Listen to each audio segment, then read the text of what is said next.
యాదాద్రి భువనగిరి జిల్లాలో ధాన్యం కొనుగోలు సమస్యలపై బీజేపీ రాష్ట్ర అధ్యక్షుడు రామచంద్రరావు ఆగ్రహం వ్యక్తం చేశారు. భువనగిరి మండలం హనుమాపురం వద్ద ఉన్న ధాన్యం కొనుగోలు కేంద్రాన్ని ఆయన సందర్శించారు. కొనుగోలు ప్రక్రియలో ఎదురవుతున్న ఇబ్బందులను ఆయన అడిగి తెలుసుకున్నారు. కేంద్రాల్లో కల్పిస్తున్నటువంటి సౌకర్యాలపై అధికారులను ఆరా తీశారు.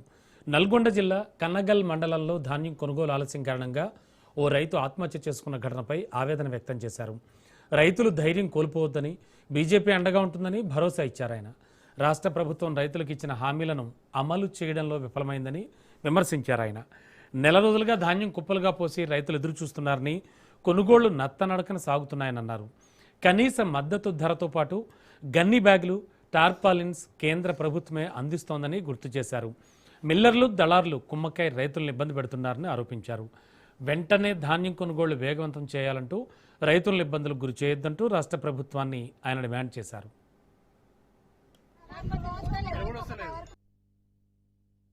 ఈ యొక్క కొనుగోలు కేంద్రాల్లో ఉన్నటువంటి ఒక పరిస్థితి ఇంతకన్నా అధ్వానమైన పరిస్థితి చాలా చోట్ల ఉన్నాయి. ఇంతకుముందే ఒక వీడియో నాకు పంపించారు. కనగల నల్గొండ జిల్లాలో అక్కడ ఉన్నటువంటి ఒక కొనుగోలు కేంద్రాల్లో ఒక రైతు ఆత్మహత్యకు పాల్పడ్డాడు. ఆ సెంటర్ నడుపుతున్న వాళ్ళందరికీ ఒక వ్యక్తి ఈ యొక్క లారీలు రావట్లే సమయానికి కాంటాలు లేవు, గన్ని బ్యాగులు లేవు, ఇటువంటి ఒక సమస్య ఉన్నది నేను ఎదుర్కొంటున్నాను, ఒక కన్ను తెరుపుకుంటుందని చెప్పేసి కూడా వారు చెప్పడం జరిగింది.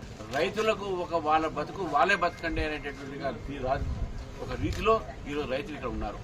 నా చేతిలో ఈ మొక్కలు ఉన్నాయి. ఇప్పుడు 15 రోజులు, నెల రోజుల నుంచి ఇక్కడ కుప్పలు పెట్టుకుని రైతులు వెయిట్ చేస్తూ ఉన్నారు. ఇది ఎప్పుడు లిఫ్ట్ అయితే రైస్ మిల్లర్స్ తీసుకుపోతారు.